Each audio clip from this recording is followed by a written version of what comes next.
वारंग्याची खिचडी खाणं खूप महागात पडली. तर जय महाराष्ट्र मित्रांनो, माझं नाव आहे आदित्य आणि तुमचं स्वागत आहे आपल्या 100 दिवस 100 मिनी व्लॉगच्या 41व्या दिवशी. तर पप्पा आणि मी गाडीवर कुठं चालले ते पुढे बघायलाच भेटलं तुम्हाला. तर सगळ्यात पहिले गाडीमध्ये पेट्रोल भरून घेतलं होतं, त्याच्यानंतर आम्ही आमचा प्रवास चालू केला होता. तर पप्पाला जायचं होतं परभणीला आणि मला जायचं होतं नांदेडला. पप्पा म्हणले चल म्हणले तुला वारंग्यापर्यंत सोडतो म्हणले आणि तिथून तू बसनं जा म्हणले. मग मी पण म्हणलो ओके बॉस. आता परभणीला पप्पा जाणार होते भैयाचं ऍडमिशन करण्यासाठी. आज तर मी जाणार नव्हते कॉलेजला, कारण की माझी तब्येत ठीक नव्हती. तर मैत्रिणी कॉल लावून परेशान करायला की कॉलेजला ये म्हणून.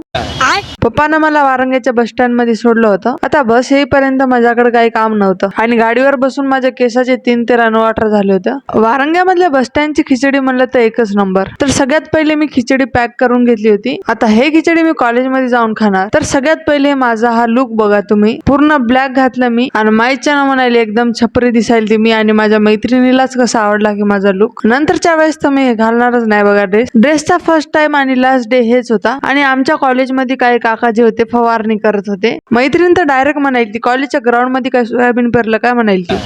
मी म्हणलं पागल हास का तू, कधी सोयाबीन बघलं का म्हणलं कसं असते ते. आली मोठी तोंडवारी करून सोयाबीन पेरलं आली. आता ते फवारणी का करत होते काय माहिती नाही मला. उद्या कॉलेजच्या प्रिन्सिपलला जाऊन विचारतो. बसच्या बाहेर मस्त मुसळधार पाऊस पडत होता आणि बस मध्ये होऊ लागली होती मरणाची गरमी. तर बाजूच्या काकाला म्हणलं काका खिडकी साईडनं बसू द्या म्हणलं. काकानं तर बसू दिलं होतं, पण तुम्ही हे व्ह्यू बघा. घरी जाताना मग हातगाव मध्ये मंचुरियन आणि वडापाव पार्सल घेतलं होतं. मी तर हातगाव मध्ये काहीच काही ना, कारण की मला काही आवडतच नाही हातगाव मधलं. आता हे पहिल्यांदा मंचुरियन आणि वडापाव घेतला होता. टेस्ट म्हणलं तर एकच नंबर होती बघा.